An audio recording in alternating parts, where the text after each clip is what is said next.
Hey, Steve Mignani here with some really good junkyard news. If you're going to be anywhere near Sherman, Texas on March 24th and 25th, know that there's going to be an outdoor auction put on by duncansauctions.com of over 200 solid Texas parts vehicles. There's going to be Fords, GM, Mopar, lots of tractors, and even forklifts. These things all have to go. It's an online auction, but also an on-site auction. If you happen to be in Sherman, Texas, you can go and bid in person or again, online, but all 200 vehicles have to go.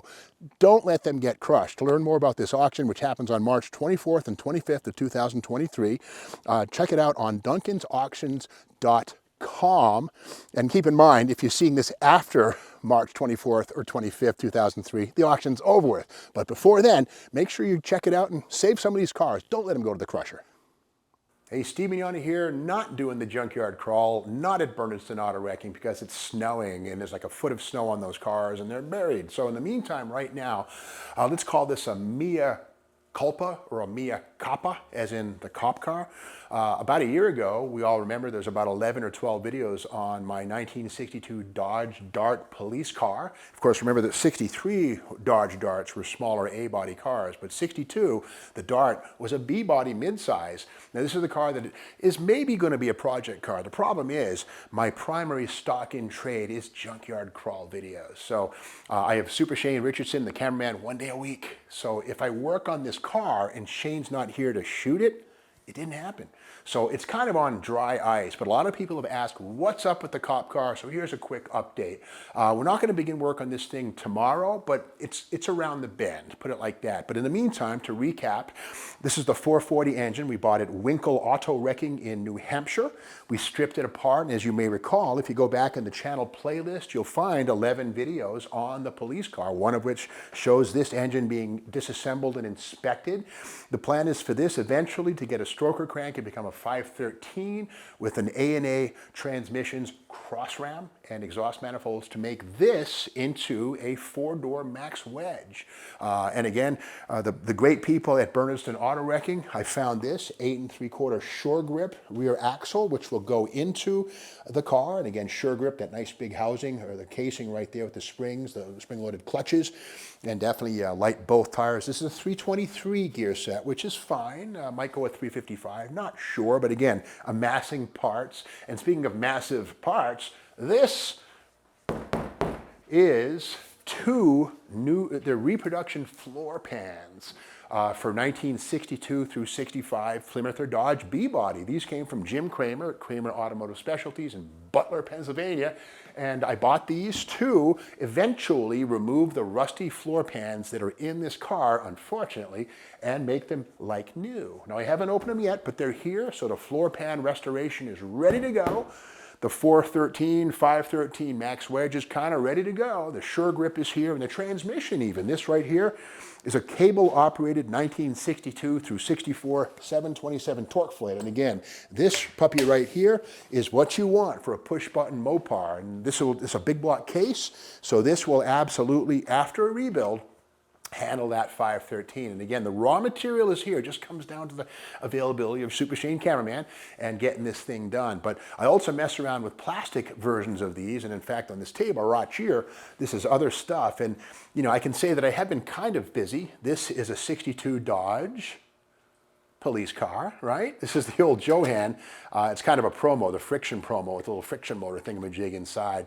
And again, this is a promo, which means it's made of a more vinylized plastic that's not likely to snap, unlike the kits from Johan of the 62 Dodge Dart. These things are made of a much more brittle polystyrene. Same basic tool made both, but again, the promo is softer. And the interesting thing about the police version is it actually has police patrol engraved into the doors. That's not a decal. Kind of an interesting little detail right there. And speaking of 62 Dodge Darts, there are models of 4 doors. Right here, Revell did one in 62. You can see here that Revell is bragging about Chrysler's torsion air suspension, unibody construction, and there it is right there. Revell and Chrysler work very close together with blueprints. And in fact, this kit is pretty darn nice. And again, unlike the Johan, it is a 4-door. We can see the Johan kit, 2-door on the top, Revell 4-door on the bottom. And you can see they're definitely from different departments, totally different styling and design people. Of course, Revell was in California, Johan was in Michigan, so there was no collaboration. But they're similar, you know, they work from the same blueprints, but they're not the same kit by any stretch. Now this kit, this is the original flat box release. It was redone halfway through 62 as part of the Metal Flake Custom Show Car series. And what this is, kind of weird, the goof-proof paint job, Dodge Dart 440. Well, what does that mean? Well, the kit was molded in metallic semi-clear plastic. You can see the metal flakes kind of cooked right in there. Same basic stuff as on the solid body, same tool all the way around, but made of semi-transparent metal flake plastic. They might say, how do I do this? The whole thing was like that, right? The interior. Well, the idea was you paint it from the inside in whatever color you want, and it gave you a metallic finish. In fact, the side of the box even says here, thousands of combination, mix 'em, match 'em, made 'em, meteor red, sparkling shamrock, shimmering lake blue. And again, the Metal Flake Show Car series was something that Revell thought would be a winner. It didn't really take off. They had several models, an Imperial, a Lancer, all kinds of stuff. But again, not so successful. By 1967, the four-door Dart body was sacrificed to become this thing here. Now, funny cars were a big deal by 67. Nobody wanted a stock four-door Dodge Dart. So the Revellion was the solution. And basically what Revell did is they took the body from the model kit and the chassis from the Dragmaster Dart, combined them to create this creature, which is kind of funky. Same body as the earlier one, you can see it right here, but they've done some changes. There's a hole in the back for the driver. You can see right there, the driver, the slingshot would sit right here. The front valance has been drilled out, kind of like an old funny car effect. And inside the shells are similar. They got rid of the two posts up on top for the rear, for the body chassis support.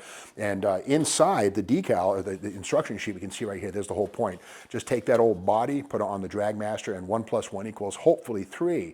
I'm not sure if these sold well, but the Dodge Revellion played into the Dodge Rebellion, which was Dodge's marketing campaign for 67, 68, but with a Revell twist. Revellion, get it? But again, forever they modified the tooling, so a stock four-door would never happen again because of the cuts and the holes they put in these things. So interesting how that played out. And by the way, if you're looking for a 62 Plymouth, well, Revell did that as well. And Johan did too, but the Revell one's a little lumpier, not quite as sweet, and it's a two-door, not a four-door. So it's weird that Revell chose to render the Dodge Dart as a four-door and not a two-door, which is usually the other way around. Four-door bodies aren't quite as cool, except when you're talking about the cop car, the Project REMCharger. Now we call it REMCharger.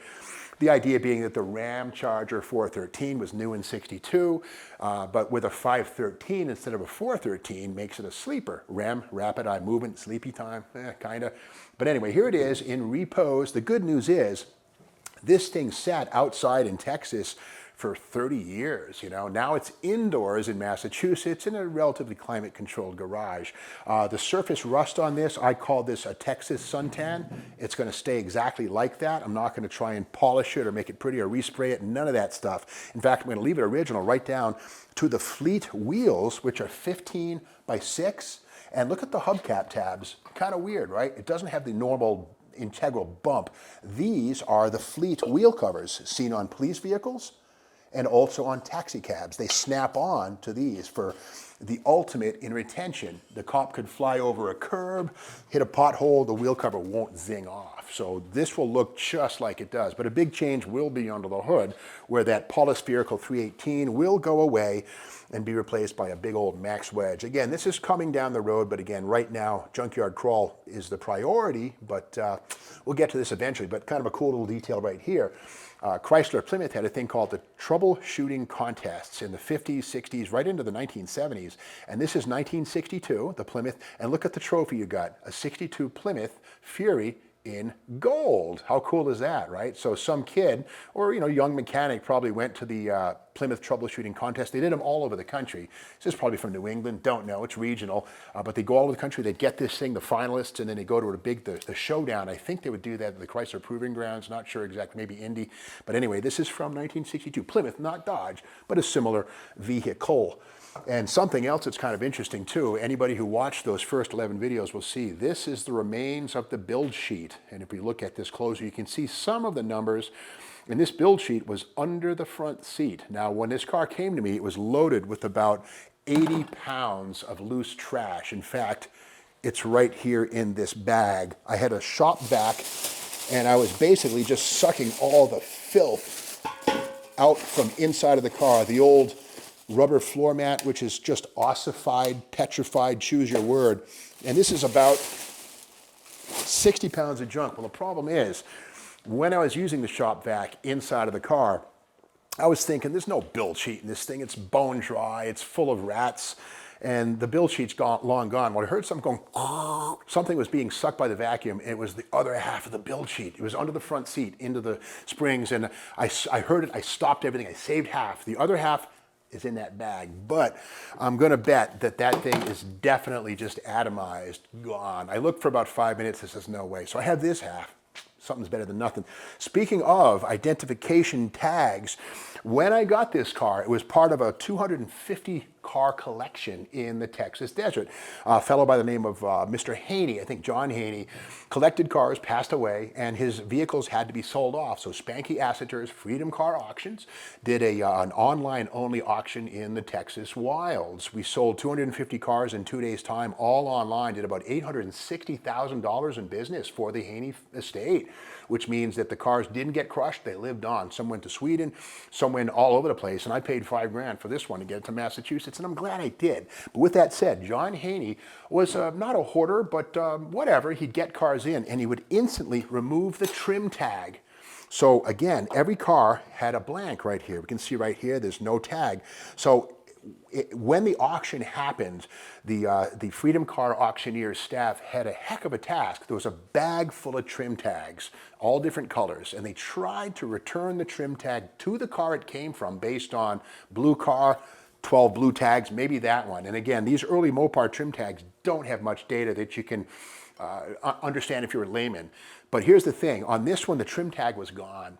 And I says, well, I guess I'll have one made. So I had Dave Wise at MMC Detroit make me a replica trim tag right here, which is based on the information we knew and had at hand. So Dave made this for me. And then about a month ago, I get a phone call from one of the folks at Freedom Car Auction saying, you know what, I was going through my briefcase, and in the bottom of the briefcase was a white trim tag, and I think it goes to your car, Steve. So the original trim tag right here. I gotta say, Dave Wise did a really good job. About 90% of what he came up with is correct. And again, for good work, working blind. But I now have the original trim tag that goes right there. And again, spent many years in John Haney's collection while the car sat outside. So again, it's not going to go back to original by any stretch, but I'm not going to restore anything because it's basically rust-free except for the floors. And I have the panels. I even have a trunk floor, but I've never been in the trunk of this thing. At this point in time, I'm going to have to send somebody really small inside the car under the package tray because the trunk lock is broken, it's stuffed, and there's no way to open it. So I'm going to save the opening of the trunk of this thing for the beginning of the restoration or the build series on this car. Now, when that'll happen, I don't know. I kind of feel bad. A lot of folks are saying, what's up with the REMCharger, Steve? Well, the bottom line, the channel is called the Junkyard Crawl. So that's my primary stock and trade. But at some point, as we begin to walk instead of crawl, I would say crawl, walk, run.